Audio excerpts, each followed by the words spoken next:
Buenos días. Bueno, antes que nada, muchas gracias a Presid por brindarme este espacio y por brindarle un espacio al cultivo de colza para poder seguir desarrollando este cultivo, seguir aprendiendo entre todos y ver si logramos que este cultivo vaya creciendo poco a poco en la Argentina.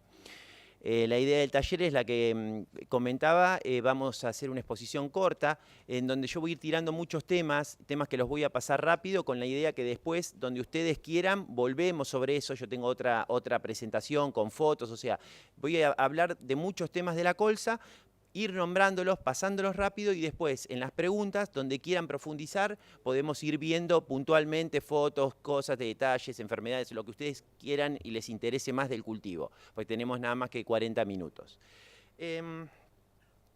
Lo primero que quiero hacer antes de ir con el tema de la presentación es nombrar 5 puntos que yo considero muy importantes en lo que es el cultivo de colza. ¿Cuáles fueron los 5 puntos y cuáles son los 5 puntos que durante todo este tiempo que hemos sembrado el cultivo, que ya llevamos 20 años de cultivo con alguna experiencia anterior, pero ahora llevamos unos 20 años de siembra ininterrumpido, cuáles han sido los puntos que hemos fallado o que nos hemos encontrado con mayor tipo de dificultades? Los puntos que encontramos son, el primero ha sido la implantación. Durante años hemos tenido colzas perdidas por distintos problemas. O sea, eso ha sido una limitante fundamental del cultivo. La gente no hacía colza, ¿por qué? Porque la perdía. Hoy estamos en un momento que uno no puede hacer un cultivo donde tiene riesgos de perder el cultivo. Ahora ya estamos con una tecnología donde ya podemos decir que no estamos perdiendo cultivos. O sea, el que decide hacer colza y la sabe hacer y toma sus recaudos, siembra colza y sabe más o menos cuánto le va a rendir, como cualquier otro cultivo que hace, salvo desgracias climáticas. Pero ya no tenemos esos problemas de implantación. ¿En qué se basan? De los tiro así, después lo podemos analizar más profundamente. La implantación fundamentalmente cambió en siembra directa con el uso de barrerastrojos. Eso es clave. Colza sin barrerastrojos en directa, sinónimo de fracaso. Entonces, con el uso de barrerastrojos empezamos a solucionar un problema grande que fue la implantación. Además de, por ejemplo, al tener ya buenas implantaciones, poder bajar densidad de semillas, porque muchas veces perdíamos los cultivos porque eran tan malas las implantaciones que poníamos un montón de semillas. Al poner un montón de semillas, el cultivo estaba totalmente superpoblado y también perdíamos el cultivo por no tener los nutrientes necesarios para esas plantas. Entonces, el barrerastrojo trajo aparejado poner menos plantas y poder poner que esas plantas estén mucho mejor.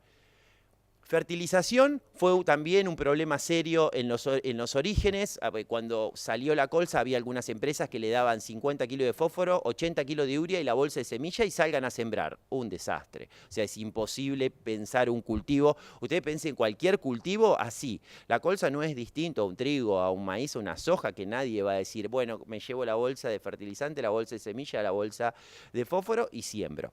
Eso también se mejoró y es un cultivo caro, porque lleva mucho fertilizante, pero hay que tenerlo en cuenta en el momento de hacer.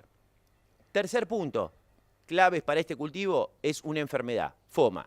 FOMA es la enfermedad por la cual se mejora todo el cultivo de colza en el mundo. Si ustedes entran en cualquier página de internet del mundo, ponen colza y les aparece FOMA al lado. ¿Por qué? Porque es una limitante total del cultivo. Tuvimos experiencias en la Argentina que veníamos, poníamos una semilla sin testear si era resistente, no era resistente, y ahí sí la perdemos toda. Depende de dónde ataque el cultivo de FOMA, podemos perderla toda. Entonces, bueno, ahora también ya tenemos herramientas, ya sabemos qué variedades son resistentes, ya tenemos otra información, con lo cual nos permite otra cosa más, que es manejar este problema.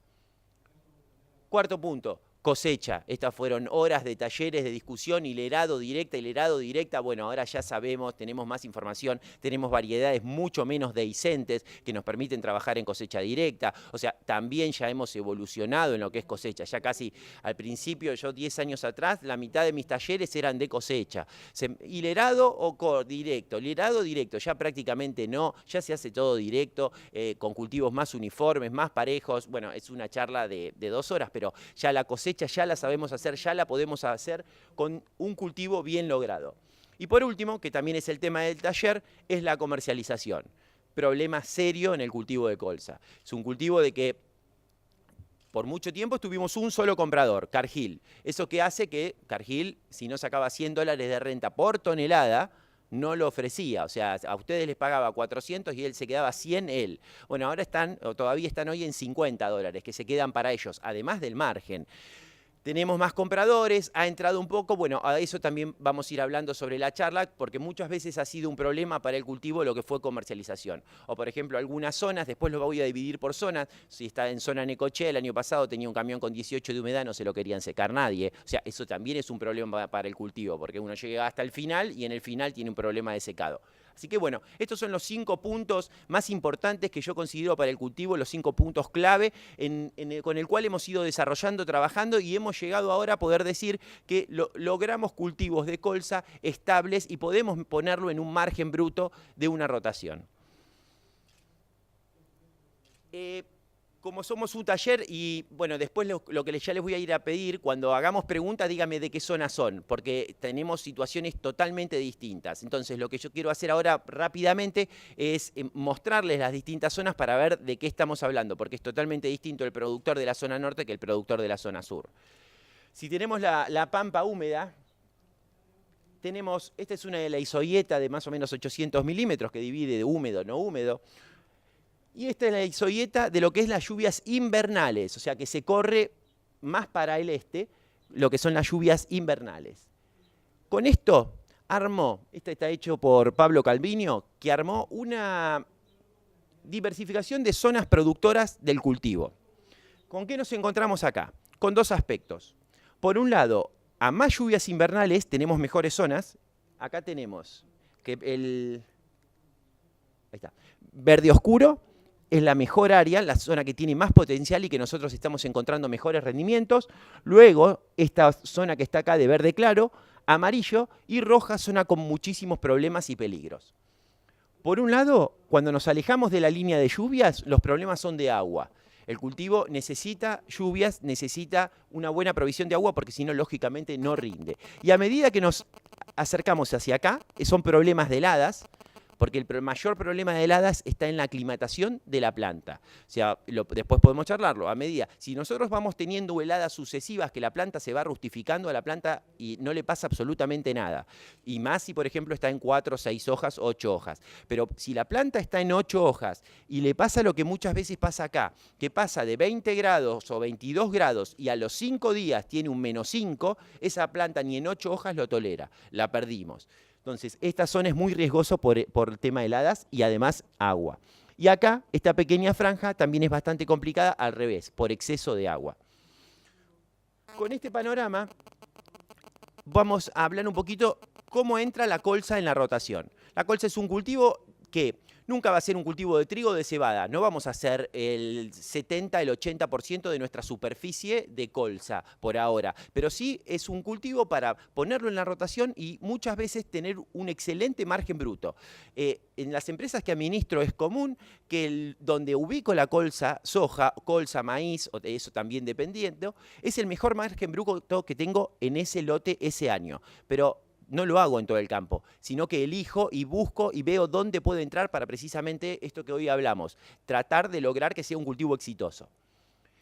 Lo primero que tengo que saber en qué zona estoy, norte o sur. ¿Por qué? Porque eso va a estar muy atado a lo que son después la elección de las variedades. Tenemos variedades y híbridos invernales y primaverales.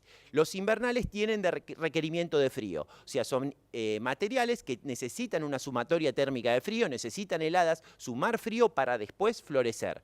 Si yo pongo un ciclo invernal, por ejemplo, en una zona como Rafaela, muy probablemente no florezca nunca, se queda juntando horas de frío y florezca al año siguiente. Entonces es importante saber la zona donde estamos, con la zona elegir el tipo de cultivo, de ciclo invernal o primaveral, y luego el otro punto importante es ver la fecha de siembra y la floración.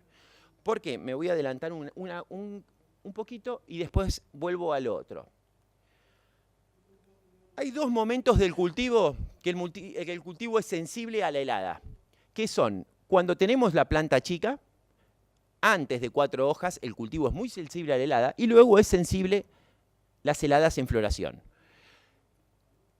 Las heladas en floración, la colza está floreciendo durante un mes, 45 días. Puede tener alguna helada, pero no que caiga en la floración con absolutamente todas heladas, porque directamente ahí no logramos, y cuando hace las silicuas, le agarra nuevamente la helada, podemos perder el cultivo. Con esto, ¿qué tenemos que armar? Dependiendo en qué zona estamos, tenemos que saber que tenemos un montón de variedades para elegir una variedad que podamos sembrarla lo más temprano posible para que tener mayor temperatura y un mayor desarrollo, entonces para cuando lleguen las heladas tenemos una planta más fuerte y que florezca terminando las heladas. Eso nos va a permitir, ni bien terminen las heladas, porque nos va a permitir la posibilidad de un cultivo de segunda posterior. En casi todas las zonas, salvo alguna zona de ya entrando a Tres Arroyos y para el sur, la colza entra como doble cultivo. O sea, siempre voy a hablar de colza como doble cultivo porque es así donde da el margen. Colza soja, colza maíz, colza sorgo. Salvo en algunas zonas mucho más secas que no hay cultivos de verano, que directamente la gente plantea un cultivo invernal, que es la colza. Y muchas veces lo hace como una rotación, trigo, cebada, y entra la colza para limpiar gramíneas, por todo un tema de manejo. Pero en general siempre voy a hablar de la colza como doble cultivo. Vuelvo para atrás para un punto fundamental. Reserva de agua, capacidad de almacenaje, es un tema clave donde también sufrimos muchos problemas. Cuando nosotros estamos Ruta 5 para el sur, que ya estamos usando variedades invernales, esas variedades invernales tienen un desarrollo muy grande de biomasa temprano. Esas variedades invernales necesitan proveerse de agua. Si nosotros no tenemos una reserva de agua buena en el perfil o sabemos que por algún motivo estamos en una zona, por ejemplo, con suelo de tosca, que tenemos baja capacidad de almacenaje de agua, nosotros no podemos sembrar esas invernales temprano, porque lo que pasa es que hacen un desarrollo muy grande en otoño y después durante el invierno no llueve o no alcanzan las reservas. Cuando tiene falta de agua, falta de nitrógeno, heladas, perdemos el cultivo. Entonces es muy importante también ver, sobre todo para la zona sur, en dónde estoy poniendo esa variedad invernal de mucho desarrollo y mucho potencial. Estamos hablando que ya hay muchos productores que buscan 4 toneladas por hectárea de colza. Buscan eso, fertilizan para eso y apuntan a eso. Entonces, eso es posible con variedades invernales. Tuvimos alguna experiencia de variedad primaveral en el norte hace 3 años, pero fue puntual, o sea, un año con un cubo especial que nos puede, pero no es lo normal. Sí es más normal que ocurra en la zona sur. Por un llenado es lo mismo que el trigo, ahora lo vamos a ver. Entonces, pero sí es muy importante la cantidad de agua que tenemos en el perfil. Otro valor importante, sobre todo para la zona sur, es que la colza con 5 grados de temperatura o menos de temperatura media deja de crecer. Entonces, si nosotros sembramos por ahí tarde una variedad de colza y entra en junio o julio, la colza no va a crecer. Entonces, si estaba en cotiledón, cuando entró a junio, va a quedar junio y julio un cotiledón. Lograr mantener un stand de plantas en el campo, en cotiledón, durante 2 meses, ustedes se darán cuenta que es imposible. Entonces, tenemos que también ahí jugar con variedades y ver para tratar de que cuando ya llega el momento de cero crecimiento, tener una planta más desarrollada. No es así tanto en la zona norte, lógicamente. Bueno. Vamos a entrar ya un poco a la parte más agronómica, con esto después volvemos sobre las preguntas, pero vamos a dividirlo a grandes rasgos en 2. Como no sé de dónde son ustedes, lo dividí en 2. Ruta 5 para el norte, Ruta 5 para el sur. Vamos a hablar de contra quién compite la colza en la rotación, en una zona o en otra zona. En mi punto de vista, de Ruta 5 al norte, la colza actualmente no compite contra nadie. ¿Saben por qué? Porque los lotes están vacíos. Cuando ustedes trillan una soja de segunda y van, por ejemplo, a un maíz tardío, ahí le entró una colza y le sobra un mes para cada lado. O sea, no está compitiendo contra nadie. Hoy está el espacio vacío. Sí, ¿contra quién compite? Que si viene un año seco, la colza se tomó el agua. Eso sí hay que tenerlo en cuenta, pero si ustedes ya tienen mucha humedad en el perfil o están haciendo un cultivo de cobertura, ojo que acá tienen un cultivo, no deja tanto cobertura como otro cultivo, pero tienen un cultivo que les puede dar 2 o 2,5 o 3 toneladas de una oleaginosa. Que a veces, bueno, eso después lo vemos, este año vale 330, pero hace 2 años 540, o sea que va variando, o normalmente el doble del trigo, $400 pueden sacar. Entonces, de Ruta 5 para el norte, que es donde curiosamente está creciendo la colza. La colza la empezamos a trabajar y las semilleros y me contrataron para trabajar en el sur. Durante años trabajamos en el sur, porque el sur, todas las condiciones, el Q es parecido a Francia, todo, y ahora la zona norte produce el doble o más que la zona sur. ¿Por qué? Porque encuentra un nicho. Entonces, hoy, el año pasado, después si quieren charlamos sobre cuánto de colza se produjo, quién la copió, cuánto juntaron. En la zona norte acopió más del doble o el doble que la zona sur, porque encuentra un nicho que en el sur no tenemos, porque ¿qué nos pasa? Ruta 5 al sur tenemos otra cosa. Sí competimos contra trigo y cebada. Entonces ahí ya tenemos que empezar a jugar si conviene trigo, si conviene cebada, si conviene colza, si queremos diversificar, poner los tres, porque bueno, con la colza tenemos algunas ventajas que no tenemos con la otra. Entonces ya, por ejemplo, este año la pregunta es, vuelvo un poquito para atrás. Antes competía contra el trigo solo, antes de la cebada. Ahí sí, una ventaja de 7 a 10 días en la fecha de siembra de la soja de segunda era determinante para que el productor se inclinara por la colza o por lo menos pusiera algunas hectáreas para empezar a sembrar soja de segunda más temprano que trigo. Ahora con la cebada cervecera o forrajera ya estamos prácticamente en el mismo momento. Podemos estar un poco antes, pero ya con mayor riesgo de heladas. Pero podemos decir que estamos prácticamente en el mismo momento. Entonces ahí tenemos que hacer la cuenta. Si es cebada cervecera, por ahí pierde porque la cebada cervecera vale un poco más, versus cebada forrajera en zonas que no pueden sacar calidad de cebada cervecera, ahí por ahí le gana. Ahí es cuestión de empezar a jugar con los márgenes brutos y poner precios. Porque este año, por ejemplo, pierde contra la cervecera, pero gana la forrajera. Entonces, algunas zonas, sobre todo cuanto más al norte me voy, sabemos que muchos años es difícil sacar una calidad de cebada cervecera buena. Ventajas productivas. Bueno, diversificación de cultivos, nos permite hacer un doble cultivo, utilización de la tierra en un momento que no tiene ocupación. Calidad pareja de grano, acá que quise decir, por ahí hacen en la zona norte una cebada, la cebada no sale con calidad, no tenemos ese problema en colza. O sea, si nosotros planificamos la colza va a tener calidad de exportación, no hay problema de calidades por los distintos tipos del año. Puede rendir un poco más o menos, pero lo que producimos es estable. Y lo otro que tiene de importancia, y habrán visto varios talleres, que es el problema que estamos con gramíneas resistentes en invierno. Acá tenemos un muy buen control de las gramíneas resistentes porque tenemos buen control con el graminicida y el cultivo. En la zona sur, lo mismo, diversificación de cultivos, doble cultivo, y acá sí, adelantamiento de la fecha de siembra versus el trigo. Y lo mismo, muy importante, en el control de gramíneas invernales estamos teniendo unos terribles problemas de raíz resistente toda la zona sur, que están haciendo carísimo, o sea, el cultivo, porque tenemos que controlar todo ese raíz resistente que tenemos. Bueno, ¿cómo estimo el rendimiento en mi zona? Este es un tema que por ahí muchas veces dice, oye, el cultivo, no, ¿cómo estimo? Normalmente el rendimiento del cultivo está entre un 40 a 55% de lo que ustedes sacan de trigo. O sea, ¿qué digo? Bueno, yo puedo hacer colza, sí. A ver, ¿cuánto es tu rendimiento de trigo? Bueno, más o menos es la mitad. ¿Qué puede llegar a ser el 40 o puede llegar a ser inclusive el 60? ¿De qué depende? El primer tema que depende, lo tendría que haber puesto más grande todavía, es del productor. La colza no es un cultivo fácil. O sea, no es un cultivo. A mí me ha tocado recorrer un campo de 3.000 kilos y al lado 1.000 kilos. Y el clima, la lluvia, la temperatura, todo igual. Es el productor. No es un cultivo fácil. Es un cultivo que hay que estar en la siembra, es un cultivo que hay que monitorearlo, es un cultivo que hay que fertilizarlo bien, hay que estar en la cosecha. O sea, no es un cultivo que yo puedo decir, lo siembro, voy 2 veces, lo pulverizo y voy a cosecharlo. No, fracaso total. Entonces, lo primero que influye es del productor agropecuario. ¿Dónde crece más este cultivo? Y que se ve en empresas que tienen ingenieros que los mandan y obligan a hacer el control en la siembra, el monitoreo y todo. Ahí sí, porque entonces el ingeniero está detrás del cultivo y los viene siguiendo. Si uno va y lo siembra y lo deja, lo más probable es que cuando vaya después no hay nada. Entonces, lo primero que influye es eso. Y después, lógicamente, la parte ambiental. A medida que yo tengo en el cultivo de colza temperaturas más frescas que en el cultivo de trigo, yo voy a tener mayores rendimientos.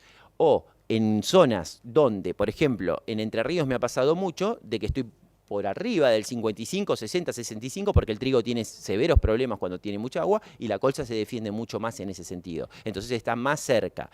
Y después está en un 40, muchas veces en una zona, por ejemplo, lo que es Madariaga, zonas más frescas que son muy buenas para el trigo y por ahí todavía no llegamos a rendimientos del 50%, estamos un poquito por debajo. El momento de las heladas es clave también. Si nosotros pusimos la colza, lo ubicamos mal, vamos a estar con valores menores o vamos a estar con valores mayores dependiendo de cómo lo ubicamos. Pero para tener una idea, estamos en eso. Y bueno, y por último hablo un poquito de las ventajas comerciales. para después ya entrar en las preguntas y los temas que a ustedes les vayan interesando. Ventajas comerciales, la primera y la que tuvimos durante mucho tiempo son el nivel de retenciones. Tenemos el 10% para la semilla, el 5% para el aceite. Eso pega fuerte y además no hay ROEs. Entonces uno tiene un mercado muchísimo más transparente. El aceite de colza es muy demandado, el pele de colza es muy demandado. Si nosotros tuviéramos pele de colza estable, los chilenos nos comprarían permanente, o sea, lo necesitan, lo buscan. Lo que pasa es que tenemos muy poco y todo junto, pero es una demanda impresionante que hay. El aceite lo quiere Brasil, o sea, hay una demanda muy grande, es la segunda oleaginosa del mundo, o sea que hay una demanda muy grande por el biodiesel, por exportación. Entonces tiene una ventaja y hoy, con las actuales políticas del gobierno, es mucho más fácil todo lo que es la comercialización. Rápidamente les cuento, hoy hay 3 puntos de acopio, que es Rosario, Necochea, Bahía Blanca. Rosario se lleva el 60%, Necochea el 30%, Bahía Blanca el 10%. Y tenemos 3 compradores, a diferencia de otros años. Está comprando Cargill, Toepfer y ACA. Tenemos también en Necochea, tenemos un comprador, Alea, que es un acopio que ha copiado mucho, ha hecho 2 embarques el año pasado, 8.000 toneladas, mucho, pero después lo vende a otro. Pero en Necochea también tenemos otro integrante más. Salvo Cargill en Necochea, que Cargill en Necochea muele, los demás se exportan como grano. Entonces, hoy el precio... Durante el año pasado, durante 3 campañas desde el año pasado, había un precio con un MATIF y un precio que se sacaba según el precio del RAPE del mercado del MATIF. Bueno, todo eso en realidad son incentivos para que el productor lo siembre. Hoy el mercado de colza es así, viene una persona, ofrece tanta plata, y la Cargill, ACA, Toepfer lo toma y sale a vender, pero no depende exactamente del precio que tenga el MATIF, todo eso es falso. De hecho, hoy, por ejemplo, hoy que estamos en valores de 3.30, 3.40, estamos muy bajos porque es lo que están ofreciendo. Obviamente nadie vende tampoco. Hoy sale ese valor y se están quedando con $50. O sea, ellos lo podrían estar vendiendo a 3.90. A medida que nos acercamos a la cosecha, lamentablemente a los productores que tenemos colza, tenemos que esperar a la cosecha porque por suerte, a medida que nos acerquemos a la cosecha, van a competir. Cuando empiezan a competir y ya tienen que llenar 4.000 toneladas de una bodega, ahí es donde aparecen los precios buenos. El año pasado pasó que se obtuvieron 430, 440, hasta que llenaron la bodega. Cuando llenaron las bodegas, toda la colza que quedó por fuera de la bodega la compró Cargill a 3.30. Porque tiene la molienda y no te puede comprar 1.000, 2.000. O sea que hay que tener muchísimo cuidado en lo que es comercialización, porque hubo diferencia de precio de más de 50, 60 dólares entre los productores, cómo la vendieron, dependiendo de si pudieron entrar en los precios de la bodega o no entrar en los precios de la bodega. Pero bueno, esto es así, es un cultivo que va variando, hay que estar atentos, hay años que vale más, hay años que vale menos, es una alternativa, da muy buenos márgenes brutos, otro cultivo en la rotación y es muy interesante tenerlo en cuenta para hacerlo. Bueno, con esto doy concluida la parte de la charla y estoy dispuesto a las preguntas. Dale, que somos pocos y es fácil, hay menos timidez.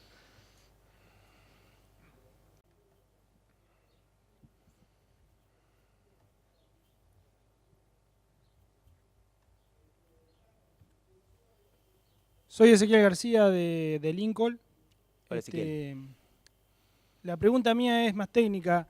¿Cómo maneja el tema malezas? Sí, hoja ancha. Sí, bueno, hoja ancha, hablamos en general. Sí, el tema general. maleza de gramínea es muy fácil, es un graminicida. Vamos a empezar por lo fácil. El graminicida, lo único que hay que tener en cuenta es que no tiene que ser LPU, porque lo que le afecta al cultivo de colza es el aceite. Cuando a veces aplicamos un LPU con mucho aceite para controlar algún raigras, lo que le estamos tirando es 2 litros, 2 litros y medio, que con una helada posterior al cultivo le puede hacer daño y fuerte. Entonces, en lo que es, ya que estamos hablando de malezas, en lo que es gramíneas, tenemos que tener en cuenta eso, ¿no es cierto? El control con aceite, o sea, sin aceite, lo ponemos nosotros medio litro. Y después de lo que es maleza de hoja ancha, la colza, les cuento, es el cultivo más modificado genéticamente que hay. Tenemos variedades resistentes a atracina, Roundup, Clearsol, a todo lo que existe hay. Acá en el país lo único que han entrado son variedades resistentes a CL. Ahí tenemos un instrumento para trabajar en lo que es maleza. Si no, tenemos que quedar con el típico Lontrel. El control de malezas es muy bajo. O sea, el mejor control de malezas que tenemos es un buen cultivo, una buena implantación, porque después tenemos un Lontrel para aplicar aplicar temprano en un control de 4 hojas y después no tenemos nada más para hacer. Salvo, o sea, entonces la recomendación es, lote limpio sí puedo hacer colza, lote sucio tengo que ir con una colza CL. Lo que pasa que todavía las colzas CL, creo que el año que viene ya sale una que tiene más potencial. Hasta ahora tienen un menor potencial de rendimiento. Es un poquito lo que nos pasó con el girasol al principio. A medida que vayan entrando las nuevas variedades, van a rendir parecido a las otras. Sí. Buen día. ¿Qué tal? De Victoria, Entre Ríos. Este año tenemos, las cosas están muy buenas, vegetativamente, porque ya están empezando a florecer. ¿Qué recomendaciones, viste, por un año de temperatura y humedad? Con respecto a enfermedades e insectos, que ya hay bastante. Sí, insectos clave, enfermedades doblemente clave. Mi recomendación es, al 10, si la colza está buena, como están en la mayoría de las zonas, al 10% de la floración ya entro con un avión para una aplicación de un fungicida y de un insecticida.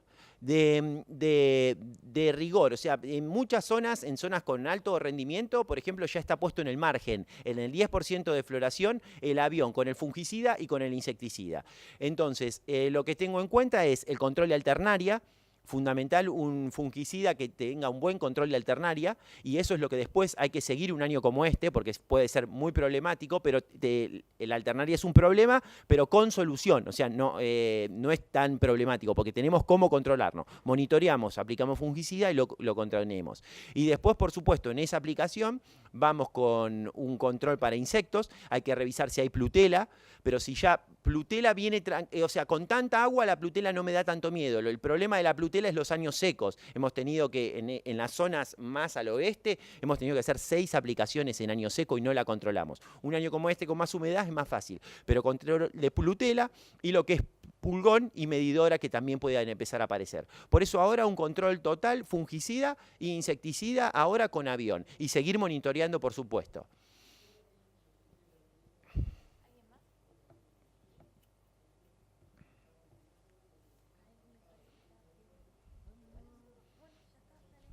Buen día. La pregunta era para zona sudeste. Sí. Las variedades que mejor comportamiento han tenido. Bueno, en la zona sudeste, vos primero ahí vas a tener que hacer una decisión importante, que es la fecha y el riesgo que querés tomar. Tenemos 2 tipos de productores en la zona sudeste. El productor que decide arriesgar un poco y poner un ciclo primaveral, sacrificando rinde de colza y teniendo una cosecha, por ejemplo, el 2-3 de diciembre. O sea, hay mucho productor en la zona sudeste que ¿qué hace? Siembra un poco más tarde, poniendo un primaveral. Ahí arriesga un poquito, pero rastrojo, lotes altos que no tengan tanta helada, pero después sacrifica también un poquito de rendimiento y con esa primaveral, el 3-4 de diciembre estás cosechando la colza, el 6 tenés sembrada la soja de segunda. Ese es un perfil de productor. El otro perfil del productor es el que elige sacarle rinde a la colza y entonces buscar variedades invernales, lotes profundos con buena reserva de agua, entonces ya se anima a hacer una siembra más temprano de invernales, fin de marzo, primeros días de abril, pero ya sabe que la cosecha se va al 15 de diciembre. Entonces ya compite contra una cebada. Pero ahí, dependiendo de la zona, tenés la posibilidad de sacar 3 toneladas o más en la colza. Entonces tenés los 2 tipos y las 2 herramientas son válidas. O en muchos casos yo veo las 2. Gente que hace una y otra para diversificar. ¿Y respuesta azufre? Sí, hay respuesta azufre, hay muchísimo. Ahora, si querés te muestro unas fotos. Es muy, muy fuerte lo que es respuesta azufre. Nosotros tenemos que tener una relación balanceada del azufre con el nitrógeno. O sea, hemos hecho montones de ensayos para ver cuál es la respuesta azufre y no encontramos, pero sí encontramos siempre relación del azufre con el nitrógeno que le aplicamos. Lo que estamos buscando es que cada 5 unidades de nitrógeno, una de azufre, o cada 7 de nitrógeno, una de azufre, dependiendo del tipo de suelo. O sea, suelos con más chacra, con menos potencial, es un 5-1, suelos más descansados, pasás a un 7-1, pero siempre en relación. Hemos tenido es muy difícil, desde que no está más el S10, o gente que no usa el S10, que es uno que viene todo junto, el nitrógeno, fósforo y el azufre. Los problemas que hay es de que al sembrar el azufre no queda bien, se atora y se ven claritas las marcas de lo que es azufre. Y es pérdida de rendimiento muy, muy grande. O sea, sí es importantísimo. O sea, la fertilización siempre es NP y S. Zona de Cañada de Gómez, acá cerquita. Tema FOMA. Sí. Primero, información confiable en cuanto a resistencia a FOMA de las variedades.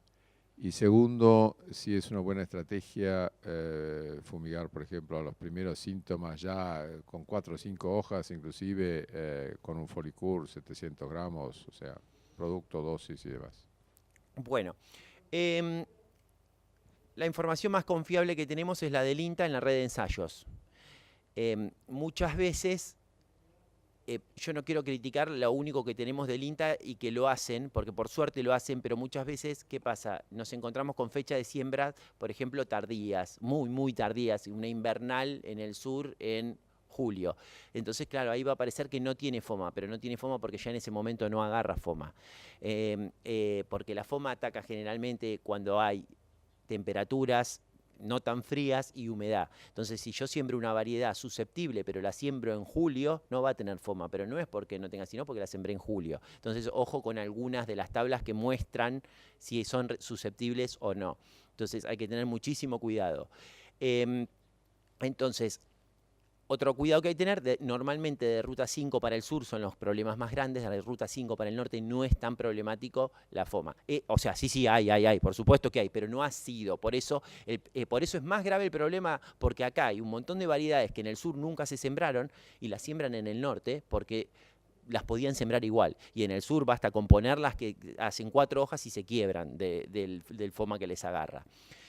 Con respecto a los que es fungicidas, este año nuevamente, que este año es un año muy bravo, no vemos todavía diferencias entre las aplicaciones y no. Les cuento cómo es. La FOMA es el Blackleg.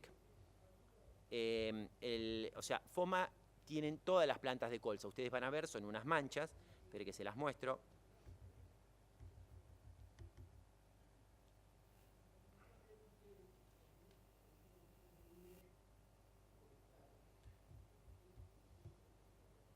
Acá estamos.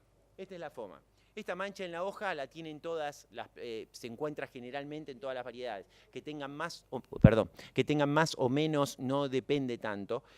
¿Y qué nos encontramos acá con los pignidios? Que luego entra temprano, antes de cuando esto se produce, antes de las 6, 8 hojas, nosotros no vimos más nada, vemos por ahí el cultivo sano y cuando lo tenemos en floración, a veces antes, con ataques más fuertes, se empieza a caer. La FOMA es Blackleg, pie negro, es una cancrosis en el tallo y las plantas empiezan a caer todas. Depende de la severidad que hay, esto puede ser del 10, 20, 30, 80 o 100%. Ahí lo ven la cancrosis. Entonces, para cuando vimos esto no tenemos nada que hacer. El momento de control de esto, por la bibliografía internacional, y lo que hacen es, antes de 6 hojas, antes de que la enfermedad entre, hacer un fungicida. Este año, que es un año bravo, no vemos diferencias grandes en los ensayos. Estamos viendo con fungicida igual problemas de FOMA que sin fungicidas. Después lo vamos a ver en rendimiento, pero a vista, hoy hasta ahora lo que vi, que hoy ya tenemos hasta en el sur, en algunas variedades que eran resistentes, no hay diferencia.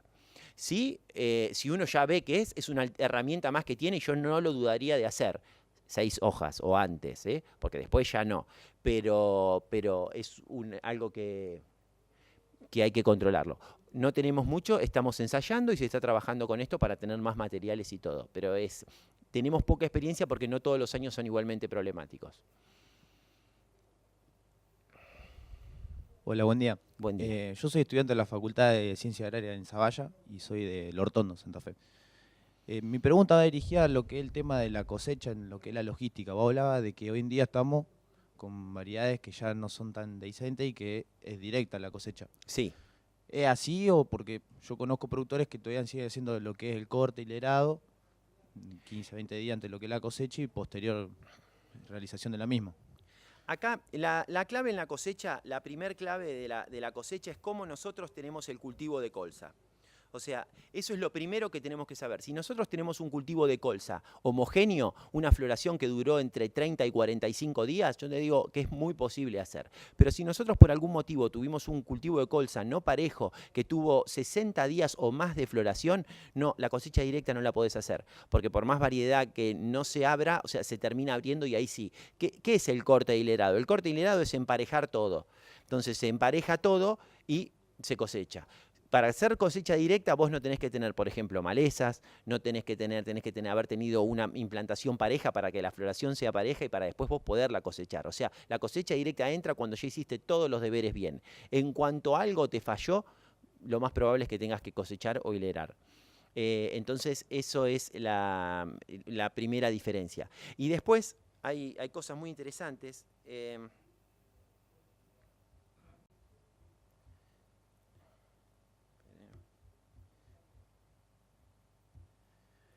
Que tenemos bueno, estos son los distintos, el momento de corte hilerado. Es muy importante cuando hileramos tratar de dejar la andana arriba, ¿no es cierto? Para que oree y para que la pueda, porque si la andana se cae, ya después para tratar de levantarlo tiramos más de lo que si hubiera caído cuando cosechamos directo.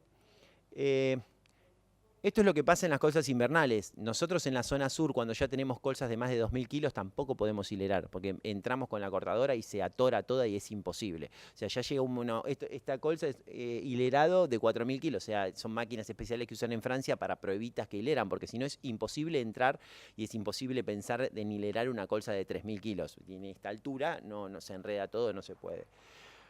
¿Qué es lo que hemos encontrado?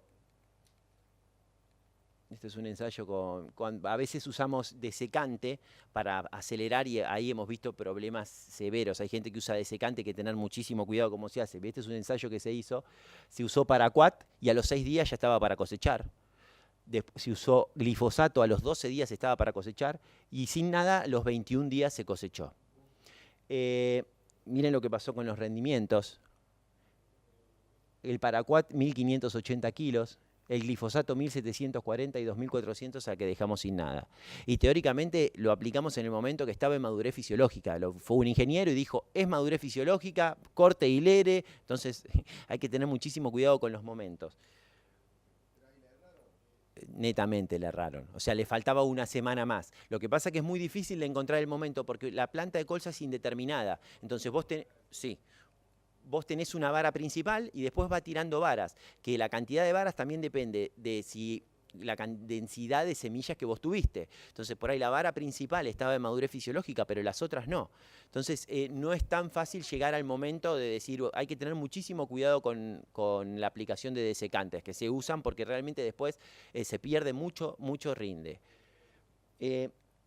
Y esto fue una cosa que nos pasó también, que les quiero mostrar. La cosecha directa se empezó y había 3, 4 años atrás, era toda la idea de decir, bueno, no, 20 de humedad, trillen, 20 de humedad, trillen, porque la colza se cae. Con 20 de humedad hemos perdido 500, 600, 700 kilos de rendimiento. ¿Por qué? Porque hasta que no está la colza más o menos en 15 de humedad, nosotros muchas veces estamos trillando la colza húmeda y ni siquiera vemos el grano, se nos va entero. Miren esto. Esto es un ensayo francés, ¿no es cierto? Son los rendimientos que hay por cosecharla con 2 humedades distintas, con 17 y con 7. Acá perdieron 17 quintales por hectárea por cosecharla con 17. Nosotros cosechamos con 20, 25 a veces han llegado camiones al puerto. Y acá con 7. Ya acá por ahí tenemos. ¿Acá qué cambia? Este 0,5 es pérdida de plataforma. Ellos tienen otras plataformas distintas, les puedo mostrar, que cortan distinto para tener menos. Esto es pérdida por la máquina. Y esto es lo único, pérdida detrás. Todos estos 13 quintales son pérdidas de silicuas que todavía no terminaron de producirse. Se van. A mí personalmente me pasó una experiencia personal.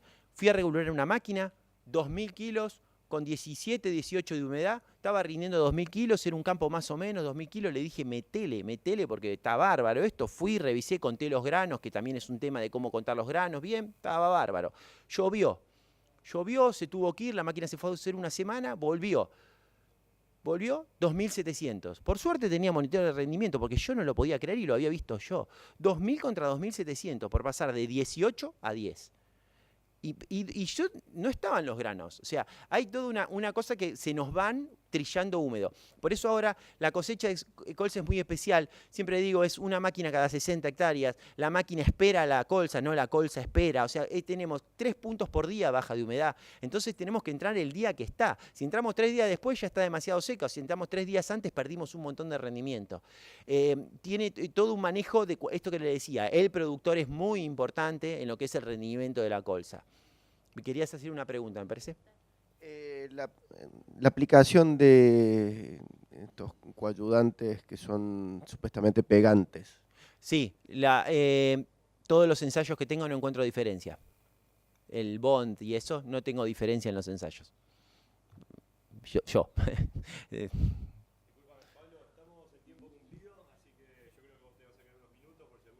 Sí. Un aplauso y agradecimiento a Pablo. Muchas gracias.